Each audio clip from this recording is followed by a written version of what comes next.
Olá, salve, salve, tudo bem com vocês? Eu sou o Rodrigo, vou acompanhar vocês ao longo desse processo na disciplina que tem um nome compridinho, né? Vamos voltar lá, ó. Fundamentos históricos, sociológicos, filosóficos da educação. O que é isso? Vamos colocar, né? Nós, no curso de formação de professores, nós precisamos ter fundamentos que legitimam a nossa prática docente, né? Então eu preciso entender a educação como um processo científico que é composta por diferentes áreas do saber. No caso da nossa disciplina, são 3 grandes áreas. Tem a área da filosofia, da sociologia e da história. Então a nossa disciplina vai percorrer conteúdos, matérias, né, temáticas que envolvam essas 3 grandes áreas do conhecimento. Todas elas voltadas para o campo da educação. Por falar em educação, em filosofia, vamos lá para o nosso slide. A filosofia é uma forma de conhecimento que procura dar sentido à nossa existência a partir do uso da razão. Vamos por enquanto, vamos pensar nisso aqui. Num mundo tão corrido como nós temos hoje, né, nessa chamada pós-modernidade, nessa vida contemporânea, muitas coisas no nosso dia a dia, no nosso cotidiano, parece que a gente age quase que sem pensar, né? A filosofia, sua razão de ser na nossa vida, é justamente para fazer a gente pensar, né? Por que as coisas são dessa maneira? Da onde vem isso? Por que é utilizado determinado modo de se trabalhar? Precisamos dar sentido à vida. Vamos pensar no aspecto profissional? Precisamos dar sentido à nossa prática docente.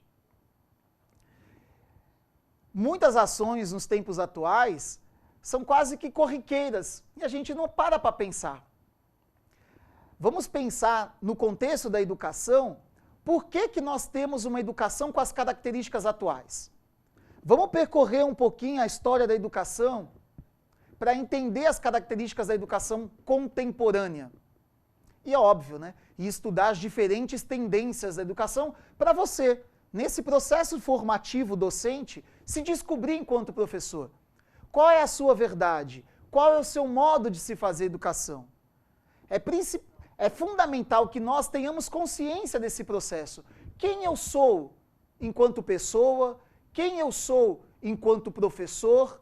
Que educação é esta que eu acredito e que educação é essa que eu faço, que eu produzo? Vamos voltar lá.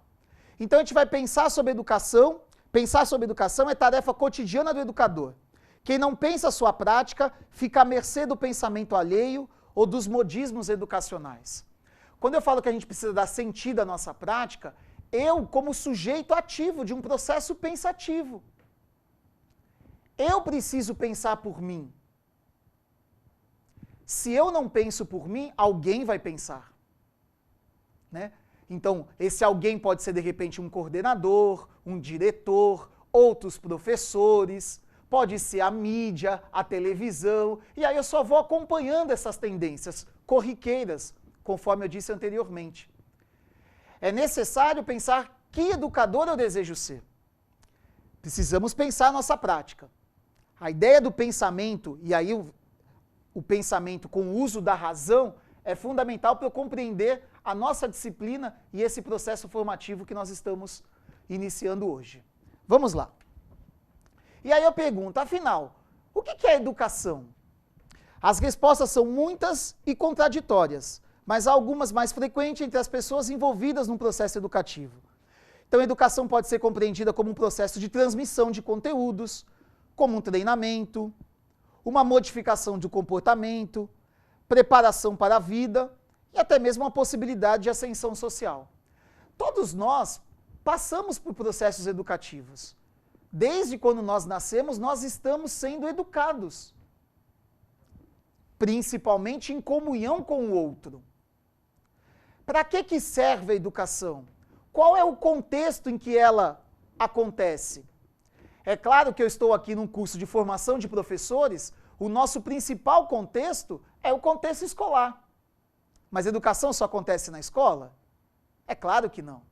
A educação pode acontecer em casa, acontece na igreja, acontece na rua, acontece numa associação de bairro, num clube esportivo.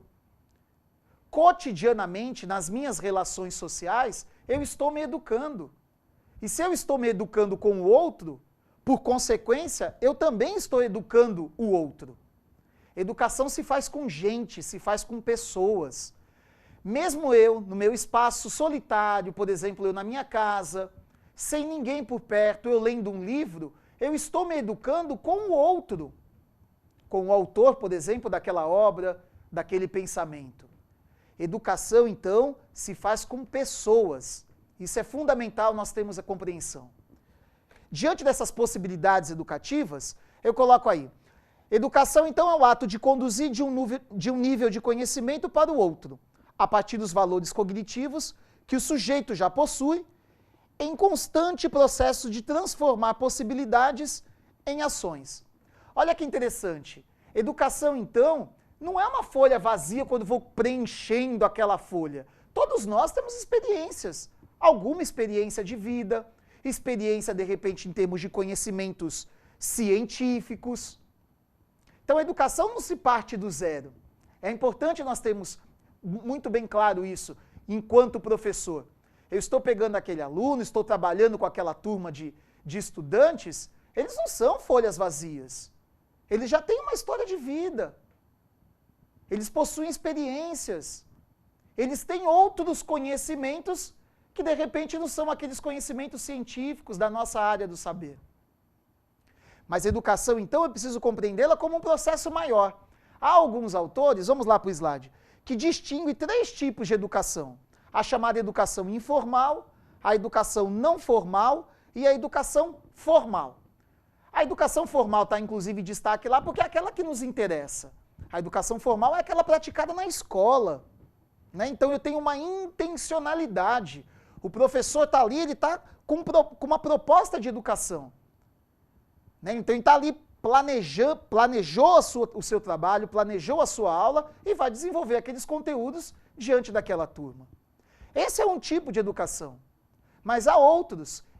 Nós, enquanto professores, profissionais de educação, precisamos entender que há outras maneiras de se educar. Por exemplo, a educação não formal. O que é uma educação não formal?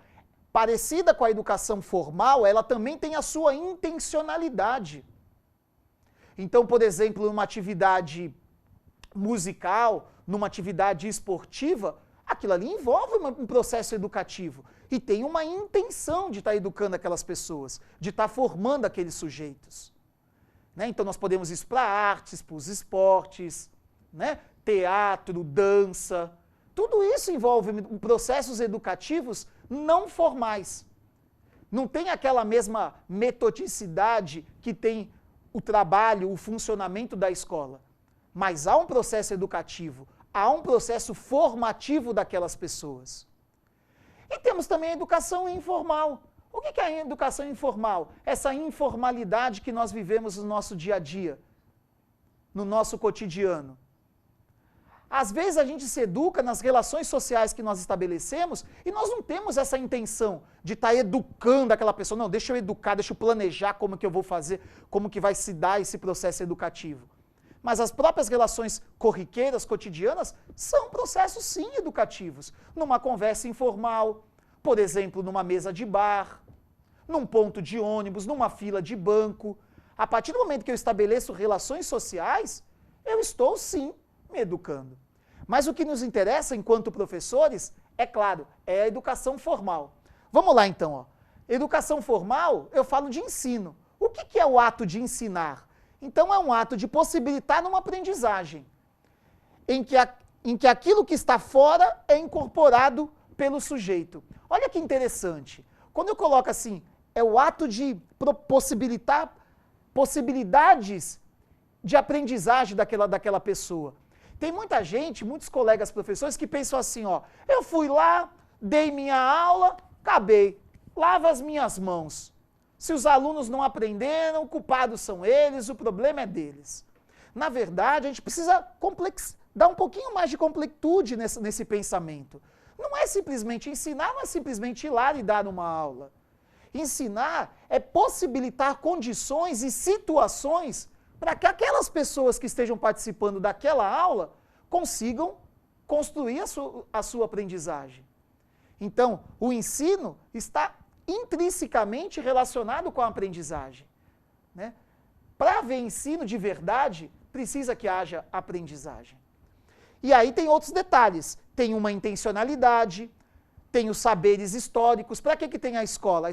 A escola, a instituição escolar, existe para no processo de manutenção dos conhecimentos historicamente construídos pelo homem.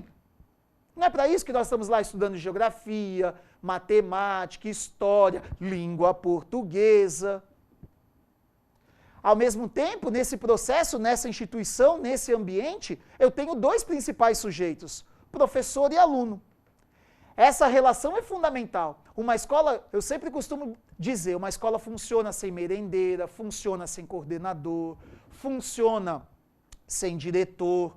Agora, sem professor, não faz sentido. Sem aluno, não faz sentido. E, ao mesmo tempo, nesse processo, eu preciso ter uma organização curricular.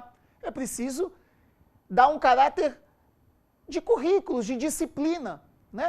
Nessa fragmentação do conhecimento científico que nós temos visto nos últimos tempos. Quais são as funções da educação nesse processo? Tem 4 funções básicas. A educação como redenção. Qual que é a ideia? A sociedade, percebe-se então uma sociedade sem conflitos. Problemas são como os desvios de indivíduos e grupos, sendo necessário corrigi-los para a manutenção do equilíbrio social. A impressão que dá é de que a educação está fora da sociedade e cumpre o seu papel redentor de levar a sociedade a se organizar de forma harmoniosa. A finalidade da educação, então, é adaptar o indivíduo à sociedade, sem questionar se seu ordenamento social é justo ou não é justo.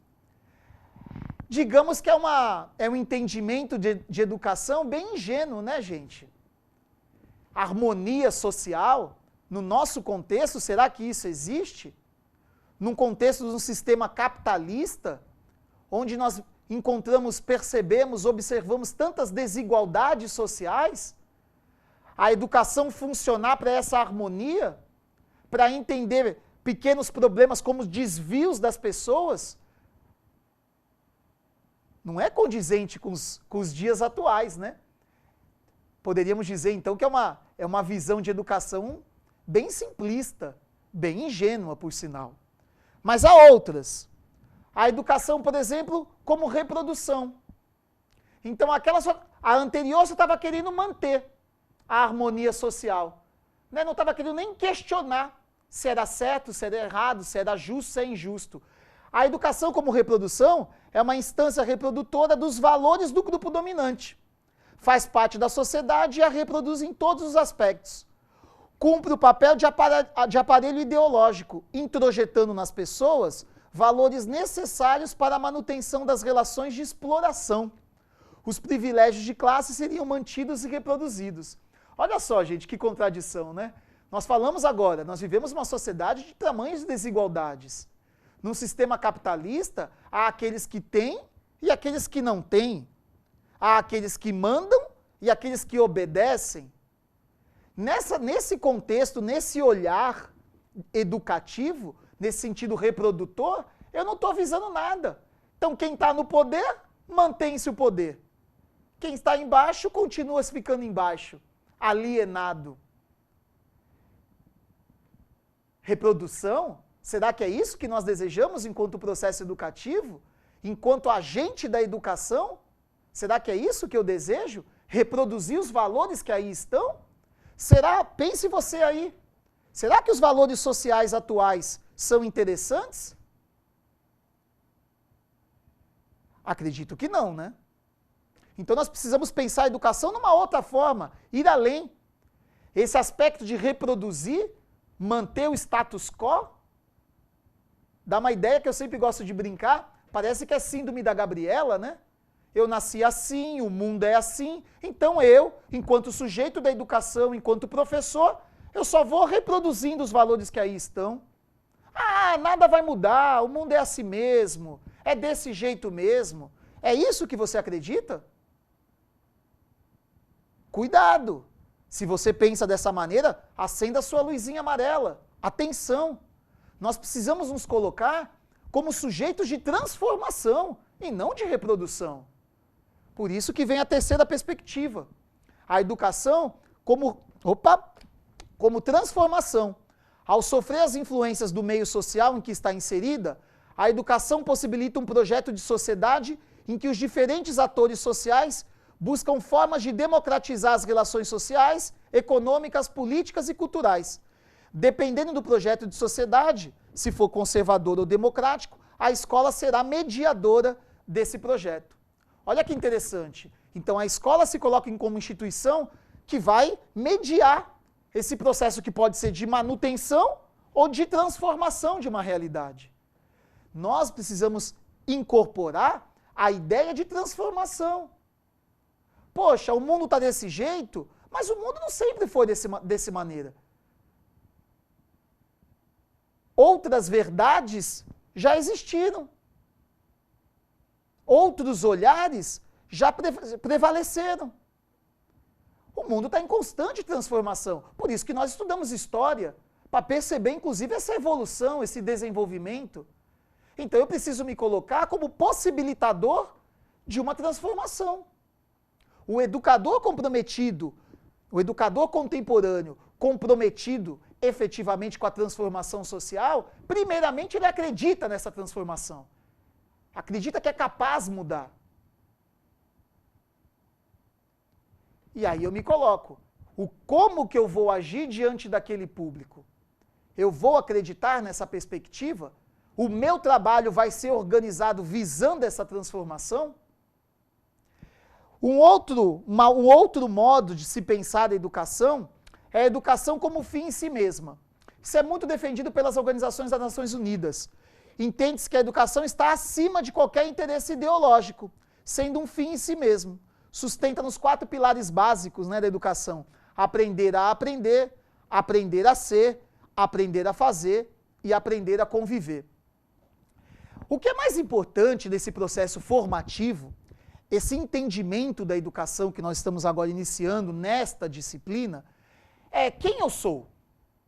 Diante dessas possibilidades que nós colocamos aqui, nessas funções da educação, e aí especificamente as funções da escola nesse contexto social, nesse mundo contemporâneo, de que forma que eu quero agir? Eu estou me colocando, nessa perspectiva da ONU, num sujeito aprendente, num sujeito aprendiz? Eu sei efetivamente fazer educação? Eu estou aprendendo, eu estou convivendo com os meus pares? Eu estou me colocando para a transformação ou para a manutenção de um sistema político e ideológico? É fundamental que nós nos reconheçamos. Quem sou eu? Que educador eu quero ser? Vamos terminando por aqui. Pensem nisso. Que educador, que professor que você deseja ser? Nos próximos encontros, daremos alguns fenômenos, apresentaremos alguns fenômenos para que você vá se reconhecendo e vá construindo a sua maneira de educar, o seu modo de pensar a educação. Nos vemos, um abraço, até a próxima.